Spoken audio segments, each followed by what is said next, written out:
আমরা যদি থাকি সৎ, দেশ সংস্কার সম্ভব।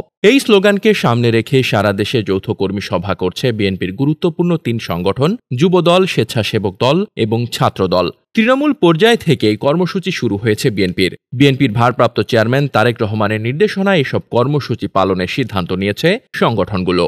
মূলত এসব কর্মসূচিতে তারেক রহমানের বিশেষ বার্তা তৃণমূলে পৌঁছে দেওয়া হবে। এর মধ্যে আওয়ামী লীগের ষড়যন্ত্র রুখে দিয়ে ঐক্যবদ্ধ থাকা, সংগঠনকে শক্তিশালী করা, সাংগঠনিক কাঠামো যাচাই বাছাই করা এবং দলীয় শৃঙ্খলা রক্ষায় বিএনপির ভারপ্রাপ্ত চেয়ারম্যানের কঠোর বার্তা তৃণমূলে পৌঁছে দেওয়া হবে। পাশাপাশি তৃণমূলের নেতাদেরও মতামত নেওয়া হবে এবং বিএনপির কাছে সাধারণ জনগণের প্রত্যাশা কি, এ বিষয়েও জনগণের মতামত নেবেন 3 সংগঠনের শীর্ষ নেতারা।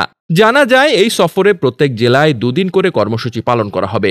এর মধ্যে প্রথম দিন কর্মী সভা এবং দ্বিতীয় দিন ধানের শীষ সংবলিত লিফলেট বিতরণ, গণসংযোগ ও পথসভা করা হবে। প্রত্যেক জেলা, উপজেলা, থানা, ইউনিয়ন, পৌরসভা এবং ওয়ার্ডের সভাপতি ও সাধারণ সম্পাদকদের নিয়ে কর্মী সভা করা হবে।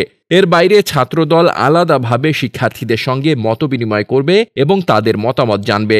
এছাড়াও সাম্য ও মানবিক সমাজ বিনির্মাণে রক্তের বিনিময়ে এই বিপ্লব বৃথা যেতে দেব না। তারেক রহমান বীরের বেশে আসবে ফিরে বাংলাদেশে, এসব স্লোগানও স্থান পাবে এই কর্মসূচিতে। এসব তথ্য নিশ্চিত করেছেন বিএনপির মিডিয়া সেলের সদস্য শাইরুল কবির খান। Desk report, বার্তাবাজার।